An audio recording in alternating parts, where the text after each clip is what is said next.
Welcome to Jubilee 2025 Pilgrims of Hope, a podcast from the Catholic Courier celebrating this milestone year in the Universal Church with stories of faith and hope from around the Diocese of Rochester. Here's your host, Gina Capellazzi, digital content producer at the Catholic Courier. Volunteers are the heartbeat of parishes, Catholic schools, and communities. They dedicate their time, talent, and treasure for the benefit of others. As part of the Jubilee Year, the Catholic Church honored volunteers from around the world during a celebration in Rome in early March 2025. Here at home, Betsy MacKinnon is the volunteer coordinator of outreach programs at Rochester's Holy Apostles Church. Betsy is involved in a number of parish ministries, from its Christmas Blessings program to its summer ice cream socials for the parish neighborhood. She also is a clinical social worker and a licensed therapist. Betsy recently joined Catholic Courier staff writer Elena Cambio to talk about her service to the Holy Apostles community and its neighbors in Rochester's Lyle Otis section. Now I turn things over to Elena. Thanks, Gina. Good morning, Betsy. Thank you for being with us today. You're welcome. It's good to be here. Great. So I would first like to ask you, where do you volunteer and what's your title there? Sure. I am a member of Holy Apostles Parish on Lyle Avenue in the inner city of Rochester, and I do almost all of my volunteer work through the parish. Wonderful. And how long have you been there as a volunteer? At Holy Apostles, about 18 years. So it's been a good long time. And then prior to that, I was at St. Bridget's. Oh, I see. And what do you do there as a volunteer? What I do is I coordinate all of the outreach programs in our neighborhood and for people who are in need. So I do a variety of different things. It is not my full-time job, okay? But I coordinate a lot of events that we have that are going to impact, hopefully, our community and the people that come to us. I see. That's beautiful. And where do you work? I have a private practice. I'm a mental health therapist, and I'm located in the office of Westside Pediatrics, but it's a private practice. Oh, I see. That's wonderful. And so does your work and your ministry at all overlap or intersect? At times it does. Some of the families that I see in my private practice, they have needs as well, and if we can help them, we'll do that as well. And I always find that good psychology is good spirituality, and good spirituality is good psychology. So my focus at work is not primarily on the spiritual, but on the mental health, whereas my focus at Holy Apostles is more on the spiritual, but mental health is there too. So, wow, that's wonderful. So can you describe some of the volunteer ministries you're currently engaged with? Sure. Because the Easter season is coming, this Easter what we will do is we will have 100 parishioners bake 5 loaves of bread each. And then what we do, those loaves are given on Palm Sunday, and then not Holy Saturday, okay, we gather back at the rectory with 500 loaves of baked bread. And we wrap them up, we put a card on them, and then we walk the neighborhood and give it away as a sign of Jesus's rising from the dead, okay, the rising of the bread. And then we welcome them, if they would like to come to any of our Easter Masses. So that's coming up. Prior to that, though, in 2 weeks, we have a new kind of outreach program that we're doing, and we are calling it God's Lunch Bag. And so many of us, as we're driving through the city of Rochester, we notice that there's a lot of homeless people. We see them on the street corners. They're asking for money. We don't know what to do. It's not always comfortable.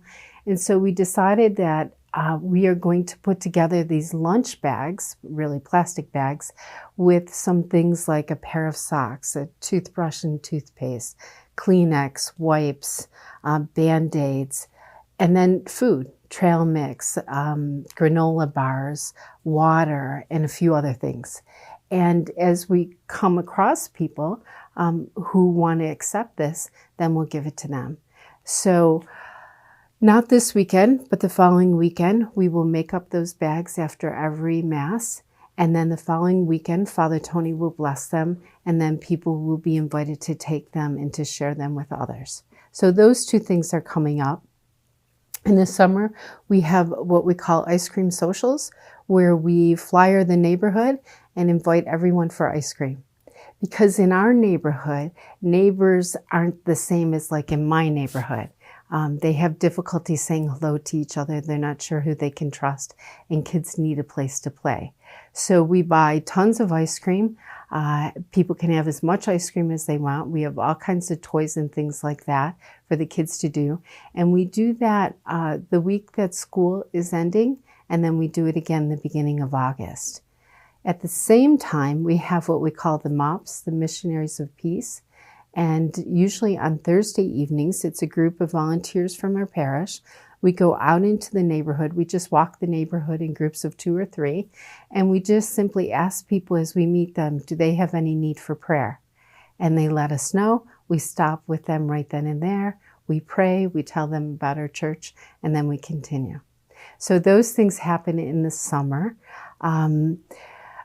The other thing that happens is our big Christmas blessing project, and that starts actually at the end of September and October because people are asking, what do we need help with?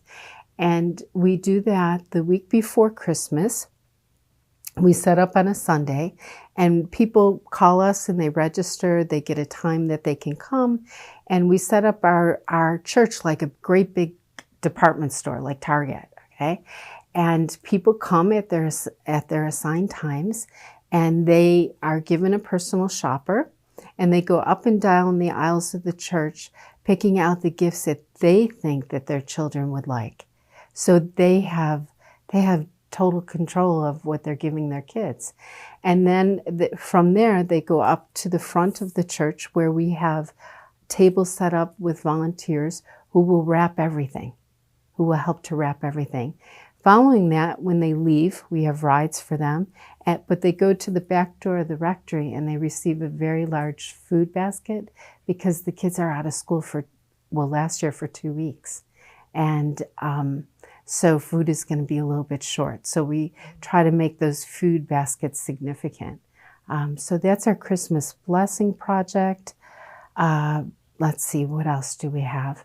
Could I interrupt for just a moment? So all of these wonderful ministries that you're doing in your neighborhood and for the community, all of these things are staffed by volunteers? All of them are staffed by volunteers. I'm a volunteer, so everyone volunteers. And, you know, in the past couple of years, we've had challenges with volunteers because many of our volunteers have aged out. Okay, they can no longer do what they used to do. People's commitments have increased, so they don't have the time that would be wonderful to have to volunteer. So they can't do long-term commitments. So we have to work with that. So we ask people to commit to a ministry, one of those things that I've mentioned to you. If they could commit to one, then we're okay. For example, the Christmas Blessing Project takes more than 100 volunteers. You know, between the getting the things, setting up, bringing any extra that we have left over from the upstairs to the downstairs, taking all the gifts that were received from other parishes and people, laying that all out. Some people can then volunteer the next day. It's a huge, huge project, but it also brings a lot of joy, not just to the people who are receiving, but to those who are volunteering too. So it's really good. So we have a lot of volunteers, and they're dedicated. But we have to work with them, like I said, and get them more commitment focused on one thing versus you have to volunteer your whole life for a whole year. You know, we don't do that. So. And I would imagine that over the years, as the situations have changed, and you mentioned with people's schedules and people aging out, are you finding that younger people are interested in joining with ministry as volunteers? Do younger people kind of step up to the volunteer? They will step up if they know it's a one-time commitment, okay? However, next week when we do our lunch bags, we have a parishioner on Sunday who will make another big announcement about that. And he has a young family, Tim and Elena have a young family, and they are all fired up about organizing God's lunch bags. So they will get that all organized. I will assist them, and they will help people to do it. And it's wonderful. And it's wonderful that they're willing to engage their young children to help as well. So we're really excited about that, and we're thankful to them. So where do the ideas come from for these ministries? They come from lots of different places. Father Tony and I, we will think about something and we say to ourselves, can this become something, okay? Because we're really trying to do an outreach something every month, okay? Before COVID, it was more, we had more things. We had a neighborhood dinner that was every month. We had our music, dance, and reading camp that was 2 weeks in the summer. So we had other things that we no longer do. But so our goal this year is to really say, how can we reach out to our community at least once a month? And then other people on the parish council or other volunteers will say, hey, have you ever thought of doing this? Or what about this? How do we meet this need? So we're trying, in a sense, to meet the needs of the people. So we're careful about what we do, and we want to make it good for our parishioners, but we also want to make it good for the people who are receiving. Wonderful. So can you talk a little bit about what is the place or the need for volunteers in the church? Oh, the need for volunteers in the church is big. It's big in all of our churches. It's not just Holy Apostles, it's big everywhere because there's a lot more needs. And we're becoming more and more aware of those needs. And we can't just shut ourselves down and say, we're not going to pay attention to them. We have to pay attention to them. We're able, by volunteering and helping at Holy Apostles, because our neighborhood is so poor, we're able to be church for a person. Okay? We're able to be the presence of Jesus for a person that they may never have experienced before. And that's really powerful. And it's a responsibility, but it's very powerful. We have the opportunity to bless others, but we also know that we're blessed in return. So it's a mutual thing. It's really mutual. You know, there's a lot of people that I often say, I'm not sure I would have the courage or the strength to live what they've lived through. You know, and that just humbles you. But it also helps you to be more compassionate. You know, they've had events in their lives that have been traumatic. I don't know what's happened before that event. They shared the event, but I do know what can happen in a small way after the event. We can be there for them. And that's a wonderful thing. Yeah. Absolutely. So I guess the wrap-up question I have is, what brought you personally to volunteer into the ministries that you're doing? That's a little bit of a loaded question. When I was in college, even before college, volunteering was part of my family's life. It was expected, and it was good. And then I went off to college, and I did some mission trips. And one of those mission trips was to Germantown, Philadelphia, with the Vincentians. And I volunteered there for 2 weeks. A whole group of students did. It was a lot of fun. We did a lot of great work. And I came back one night and I was like all fired up about it. I'll never forget this. I was all fired up. And a priest there, Father Bernie Tracy, looked at me and he said, Betsy, are you going to save the world by yourself or are you going to let Jesus help you? And so I was like, yeah, me and Jesus, we could be a good team. And I've always done service work. You know, a lot of people, their experience of God at church may be right in the church building. For me, I've had incredible experiences of the presence of God in my life through others and through service. So that was one, okay? I remember, I'm telling you stories now, I hope that's okay. That's fine. I remember one time early in my ministry, I'm a clinical social worker, and I just thought, it was after graduation, I just thought I was the cat's meow in some ways, okay? And I was working at a shelter for homeless families. There were 18 families, and the courts had asked us to take on a woman who was coming out of jail, so we did. And she was wonderful, and she and I worked really well together. And then eventually her kids were able to reunite with her at the shelter. So one Saturday night I go there, and she is totally inebriated. And I was so disappointed, but I helped. I got the kids ready for bed, things like that, and thought, okay, relapse is part of recovery. The next day, Sunday, for some reason, I thought I'm just going to stop again. And I found the same thing. So the next morning, on Monday morning, I got the kids off to school, and I said to her, we need to talk. So I went back to her home, the apartment that she had, and we began to talk. But she said to me, she said, Betsy, make your statement, okay? And I said, no, I want to hear from you first. She said, no, just make your statement. So I wasn't happy. And I said that. I wasn't happy.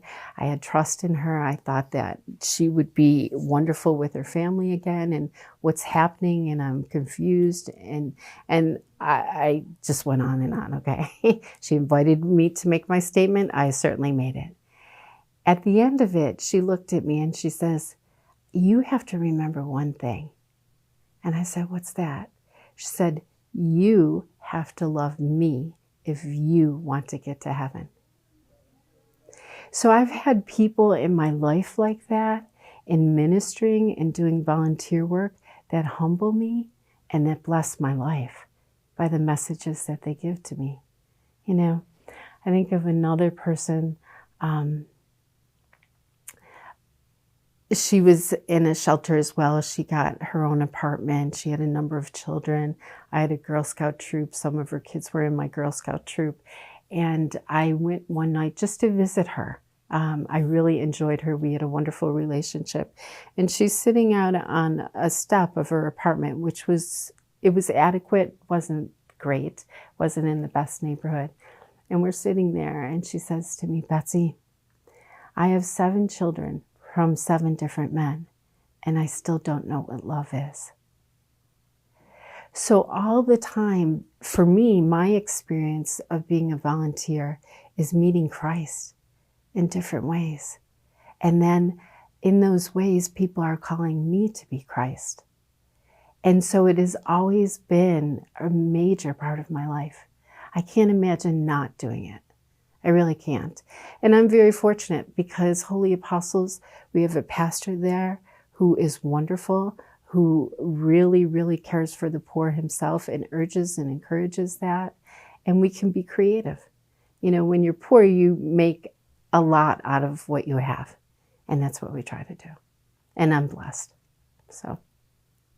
Beautiful. Thank you for sharing all of that. That's wonderful. Oh, you're welcome. Is there anything else you'd like to add about volunteering in general? I would encourage every person to do a little volunteer work, even if it's a one-time event, even if it's only a couple hours. You have no idea the impact that you're making in people's lives and how you're blessing them. And you have no idea how you'll be blessed in return. So I know that life is busy. I know it can be so overwhelming, but just take some time, wherever it is, whether it's in church, in an organization, wherever, and just do it. And if you have children, please, please encourage them to do a mission trip. It's fun, they serve, it brings them closer to God. So those are just some of the things, you know. And there's all kinds of ways to do a mission trip, so yeah. Beautiful. Thank you so much. You're very welcome. Wonderful. You can learn more about Jubilee Year 2025 by clicking on the links in the description below this video. Or if you're listening to the audio-only version, you can find the links in the description below your podcast player. Thank you for joining the Courier's Jubilee 2025 Pilgrims of Hope podcast. We'll have another episode for you on April 24th.